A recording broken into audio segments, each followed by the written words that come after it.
patriots, I come to you today with my face hidden like a common criminal, as I must protect my family as well as myself from a tyrannical government that is doing everything it can to silence patriots who believe in the Constitution, the law, and the United States of America as a free republic. I am so tired of hearing from people who can't seem to face facts, or that refuse to, I should say. A lot of people seem to think that the law that is on the books now is what applies to Mr. Obama. It does not. The law that was in force when he was born is what matters. Do you even know what the law was at the time that your Messiah was born? The law then is what mattered, and it was in effect from December 24th, 1952 until November 13th, 1986. And it reads, Section 301, as effective on December 24th, 1952, when enacted in 1952, required a U.S. citizen married to an alien to have been physically present in the United States for 10 years, including 5 after reaching the age of 14, to transmit citizenship to foreign-born children. And yes, Mr. Obama is foreign-born, and I will get to that. The 10-year transmission requirement remained in effect from 12:01 a.m. Eastern Daylight Time, December 24, 1952 through midnight, November 13, 1986, and is still applicable to persons born during that period. As originally enacted, Section 301 stated, "The following shall be nationals and citizens of the United States at birth. A person born outside the geographical limits of the United States and its outlying possessions of parents, one of whom is an alien and the other a citizen of the United States, who, prior to birth, such a person was physically present in the United States or its outlying possessions for a period or periods totaling not less than 10 years, at least 5 of which were after attaining the age of 14 years. The link to this law is given in the description of this video, and it's on page 7 of the doc. Here is what the law means.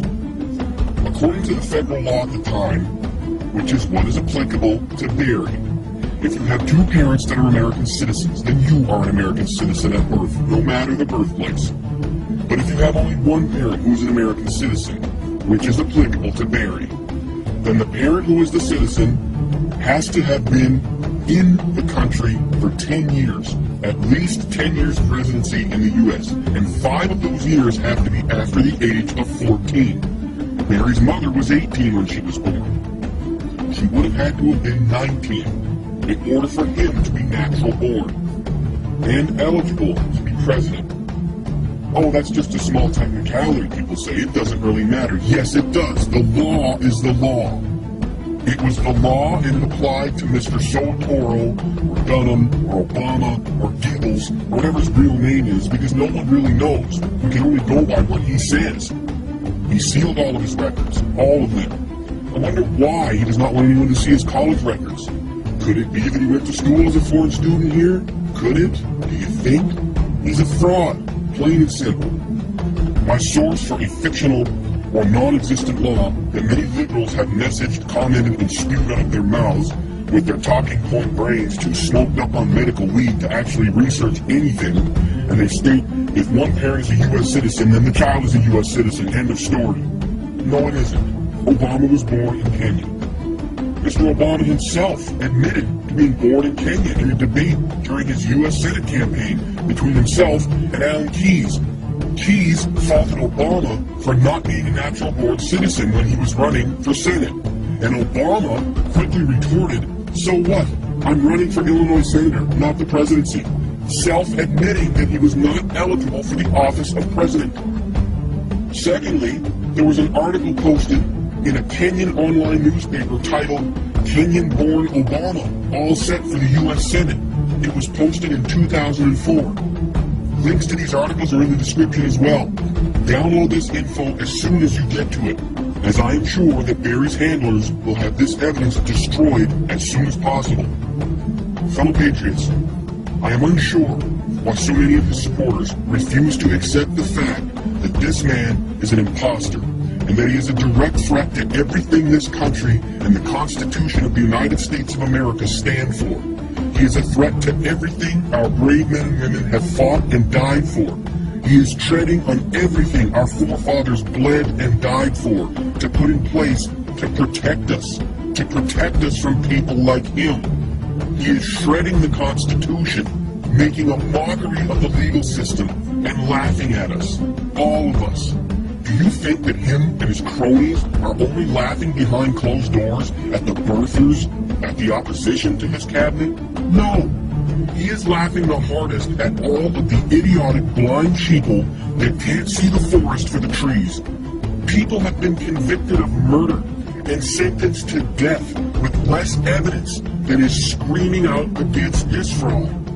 My stomach gets tight, my fists clench every time I see his face or hear his voice, because I know that every time I see him and every time I hear him, I am witnessing one of the greatest criminal acts ever committed against our Constitution. Where are all the self-proclaimed democratic constitutionalists? Where are you? You sure screamed from the rooftops against all of the broken laws and violations to the U.S. Constitution when GW was in power, when Bush 1 was in power, when Reagan was there. Where are you now? People, Democrat, Republican, Independent, we need to get past our political views long enough to expose this fraud. Sure, we can go back to debating our political ideologies afterward. I'm a conservative, independent, you're a Democrat, he's a Republican, she's this, they're that. Fine, we can still have those debates and disputes. But think about it.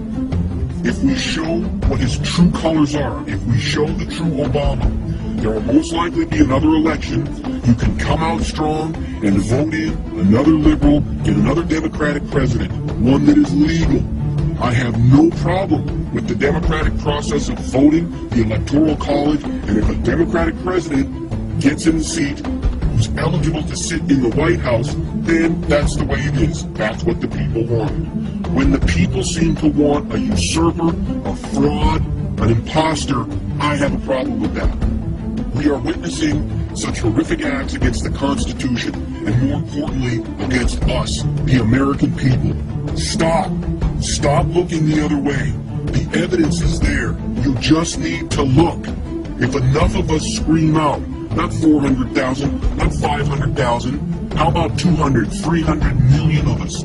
Then they have to listen. They can't turn a blind eye anymore.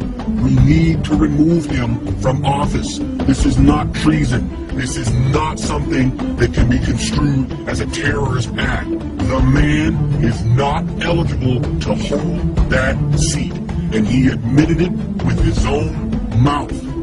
What more do you people need? We can have video of him being born in Mombasa, Kenya, and you would still argue that he's eligible to hold the seat. You need to look at the facts.